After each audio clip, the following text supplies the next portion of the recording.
వీక్షక బాంధవులకి నా నమస్కారాలు. మనం ఈ వీడియోలో మన ఆధ్యాత్మిక జీవితంలో అనంతమైన శక్తిని పొందాలంటే ఉండవలసిన ఇంకో అలవాటు గురించి తెలుసుకుందాం. మీ అందరికీ ఒక ముఖ్యమైన విషయాన్ని తెలియజేయాలనుకుంటున్నాను.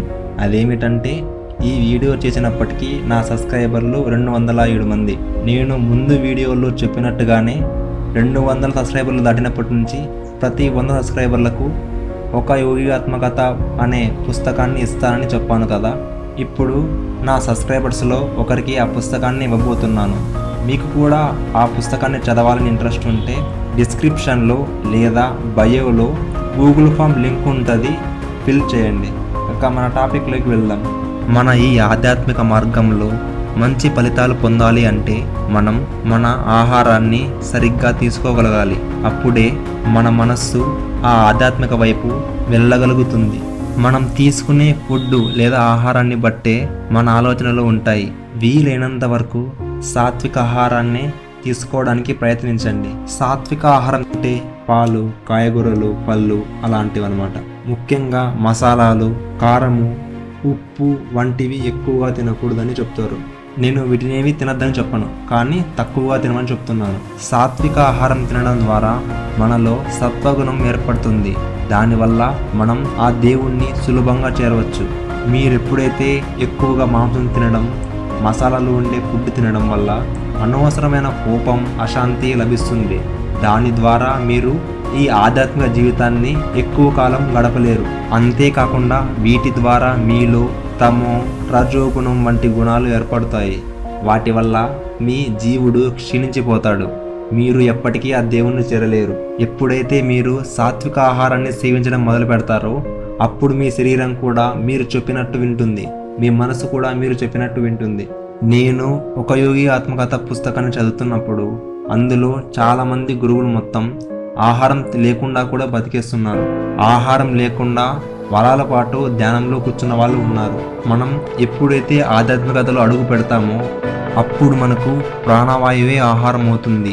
ఒకరోజు పరమహంస యోగానంద గారు శ్రీ యుక్తేశ్వర గురూజీ గారితో ఇలా అంటాడు, గురూజీ, నేను ఆహారం లేకుంటే చనిపోతాను. నేను ఈ ఆశ్రమంలో ఉండి పస్సులు ఉండలేను అని అంటాడు. అప్పుడు దానికి బదులుగా శ్రీ యుక్తేశ్వర గురూజీ గారు ఇలా అంటారు, చావలసి ఉంటే చావు ముకుందా, దైవ బలం వల్లనే కానీ తిండి బలం వల్ల బతుకుతామని ఎన్నడూ నమ్మకు. పుష్టినిచ్చే పదార్థాలన్నీ సృష్టించిన వాడు ఆయన, ఆకలిని పుట్టించిన వాడు ఆయన, తన భక్తుడి పాలన పోషణ ఆయన చూసుకుంటాడు.